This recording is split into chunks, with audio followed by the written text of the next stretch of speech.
Num mundo onde todo mundo grita para ser ouvido, onde as opiniões voam como confete em carnaval, o maior poder talvez esteja exatamente naquilo que não é dito. Pensa rápido.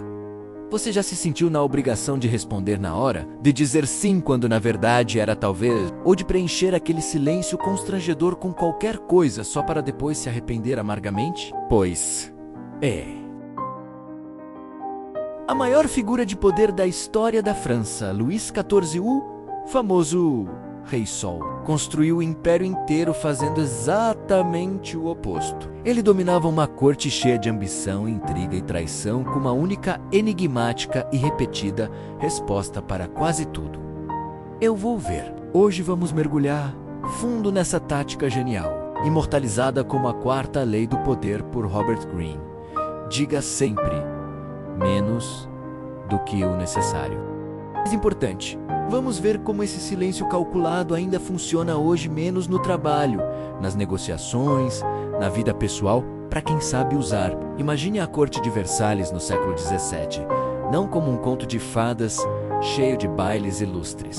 Pense nela como um campo de batalha psicológico permanente. Milhares de nobres foram praticamente obrigados a abandonar suas terras e viver dentro daquela gaiola dourada chamada palácio. Todos queriam a mesma coisa desesperadamente: o favor do rei. Uma palavra dele, um sorriso, até um simples olhar podia enriquecer uma família ou destruí-la para sempre. Aqui estão alguns nobres da corte, vestidos com toda aquela opulência exagerada, sempre observando, sempre calculando. Nesse ninho de cobras, Luís XIV reinava não com longos discursos, não com ameaças diretas, mas com uma quietude fria e calculada. Quando o ministro ou um nobre chegava até ele, cheio de argumentos, gesticulando, defendendo seu plano, o rei simplesmente ouvia. Deixava eles falarem, se empolgarem, se exporem, revelarem suas paixões, seus medos, suas alianças secretas. No final, quando todos estavam exaustos e esperando a decisão, Luís olhava calmamente e dizia apenas: de Verrai, eu vou ver. Essas 3 palavras eram uma jogada de mestre. Ao não tomar partido, ele não revelava nada. Ninguém sabia o que o rei realmente pensava. Era impossível manipulá-lo, porque ninguém tinha pista da onde ele estava pisando. A incerteza virava arma. Os cortesãos ficavam desesperados. Depois de ouvir um eu vou ver, um nobre podia passar semanas em agonia, imaginando se tinha ofendido o rei, se sua proposta estava morta. Ele ia falar com outros cortesãos, tentava decifrar indiretas e no processo acabava expondo as próprias inseguranças, alianças, planos. Enquanto isso, o rei só observava. Como escreveu o cronista da corte, o Duque de Saint-Simon, o rei vendia suas palavras, seus sorrisos e até seus olhares, porque os tornava raríssimos e por isso preciosos. O silêncio dele criava um vácuo e todo mundo corria para preencher esse vácuo, se expondo no processo. Olha essa imagem icônica da Galeria dos Espelhos, o coração de Versalhes, toda essa ostentação, ouro, cristais, reflexos infinitos. Tudo isso servia para lembrar a todos quem realmente controlava o espaço sem precisar dizer uma palavra a mais. Por que isso funcionava tão bem? Porque nossa mente odeia o vazio. Somos programados para buscar respostas, para entender o que o outro está pensando. Quando alguém em posição de poder fica em silêncio, isso nos deixa desconfortáveis.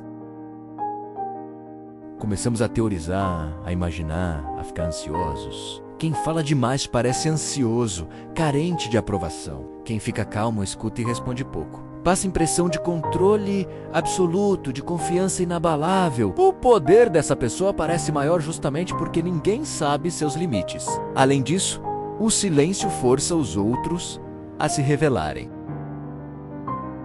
É exatamente como o pôquer. Se você nunca mostra suas cartas, os outros jogadores ficam nervosos, começam a apostar mais alto, a blefar mal e acabam mostrando a mão inteira para você. Luís XIV mantinha uma poker face real e os nobres, na ânsia de ganhar o favor, entregavam o jogo todo. E o mais prático de tudo: falar pouco te protege de cometer erros. Palavras ditas na emoção, na pressa, quase sempre geram arrependimento. Quando você dá uma opinião firme, você fica preso a ela.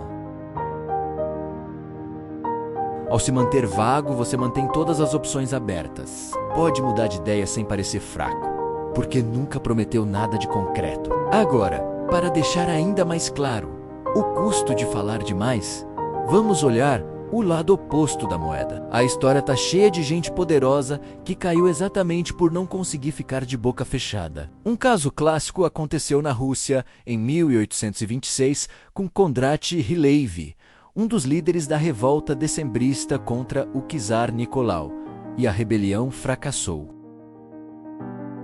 Rylevy foi condenado à forca. No dia da execução, a corda arrebentou.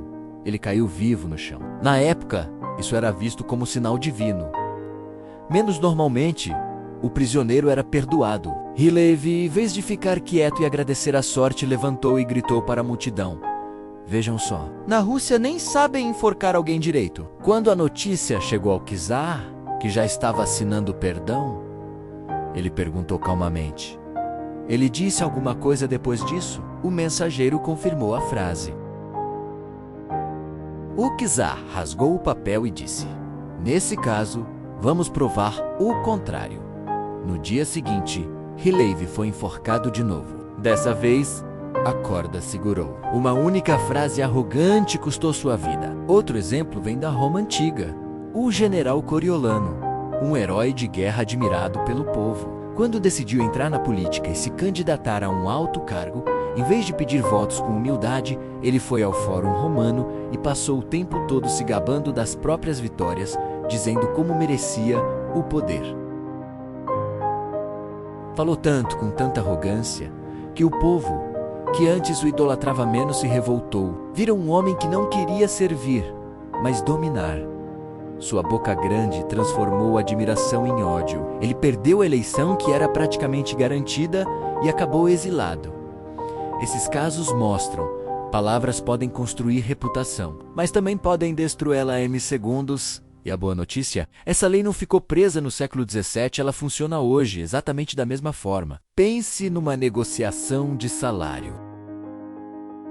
Quem joga o primeiro número alto e depois se cala, aguentando o silêncio desconfortável, quase sempre leva vantagem. É o outro lado que sente a pressão, começa a justificar, a oferecer mais. Numa reunião de trabalho, a pessoa que fala sem parar costuma ser vista como ansiosa ou insegura. Já quem ouve com atenção, faz perguntas precisas e só fala nos momentos certos. Ganha fama de sábio, estratégico, no controle. No dia a dia pessoal também vale. Às vezes, numa discussão, a melhor resposta é não responder na hora. Deixar o outro falar, se enrolar, se expor. O silêncio pode ser mais poderoso que qualquer argumento. No final das contas, Luís XIV não inventou o poder do silêncio menos, mas ele o transformou em uma verdadeira arte. Ele nos mostrou que, num mundo barulhento como o nosso, se conter é uma arma letal. Enquanto palavras são esquecidas, argumentos são refutados, o peso do silêncio de quem tem poder pode sustentar impérios. No xadrez da vida, quem fala menos muitas vezes controla o tabuleiro inteiro. As palavras podem ser de prata, mas o silêncio, como o Rei Sol demonstrou, é ouro puro. E aí, o que você acha? Já usou o silêncio estratégico em alguma situação menos no trabalho, num relacionamento, numa negociação, e virou o jogo a seu favor? Ou já se ferrou por falar uma palavra a mais? Conta aqui nos comentários. As melhores histórias eu vou fixar e responder. Se curtiu essa viagem pelo poder do silêncio, deixa o like, se inscreve e ativa o sininho para não perder as próximas leis escondidas na história. Até a próxima, fique em silêncio, mas observe tudo.